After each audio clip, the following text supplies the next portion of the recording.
I'm Luke Melke, helping you master the art of filmmaking. Today we're talking about planning for a video shoot. There are a lot of different things you have to worry about, and I can't cover them all in this video, but we'll try to make this relatively short and get the very basics of what you absolutely need when planning for your production. So the first thing I do when I'm preparing for my video shoot, I typically do this well in advance, but I also do it the night before just to make sure I didn't forget. I will actually close my eyes, not quite like a trance, but I close my eyes and get myself into the location of what I'm shooting. And I basically go through the entire shoot in my head to know, okay, at this point I will need to switch out to this, to this, to this, and make mental notes all the way along. What lens do I need? What camera do I need? What batteries? How many cards do I need? All that stuff I already go through my mind. I basically go through the whole day and fast forward in my mind to see what all am I probably going to have to use that day. The other thing that is really big is getting input from your crew. You might have some really good ideas, but it doesn't mean your crew doesn't have good ideas as well, or oftentimes better ideas. They're usually specialized in their specific field. They have a better idea what is needed and what's not. So if I need something about cameras, I will want to get input from my cinematographer. Or if I'm doing stuff with audio, I want to get input from my audio crew, or really whatever it is, I need to get input from my crew. You also want to check out the location. And what do you want to look at the location? Well, one, you want to check out for electrical outlets. This is a big thing because if you're having lights, you're probably going to want to have to plug them in somewhere.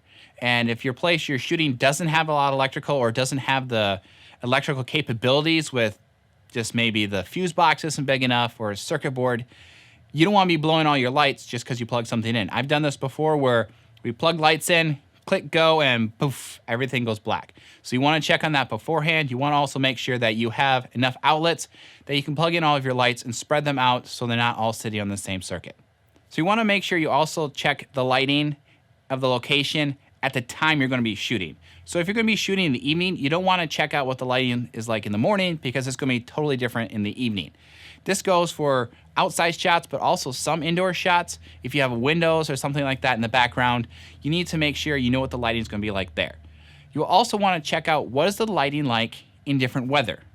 Unless you have a big budget, you can't usually control what the weather looks like in that environment. Obviously, you can't control the weather, but you can make it look like something. So if you're expecting it to be cloudy on the day you're shooting, you probably want to test and see what it looks like when it's cloudy. Or if it's sunny, what does it look like when it's sunny, and what type of reflectors and all you need to bring.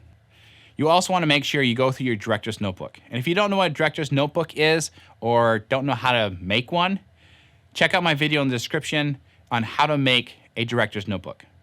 You also want to make sure you create a checklist.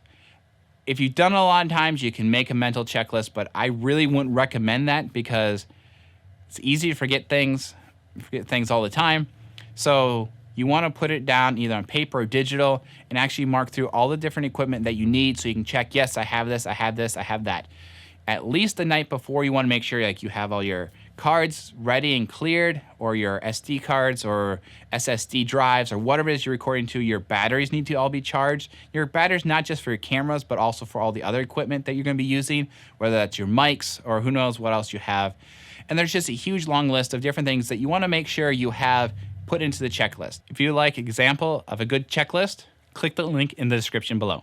Another thing you want to make sure you have is backups. Backups for pretty much everything. You want to have backup cameras, backup mics, backup batteries. Sometimes you need to have backup crew. I know that sounds kind of weird, but I've had many productions where crew members couldn't show up, and it's kind of important to have the crew members because crew members are important. So you want to make sure you have backups for pretty much everything.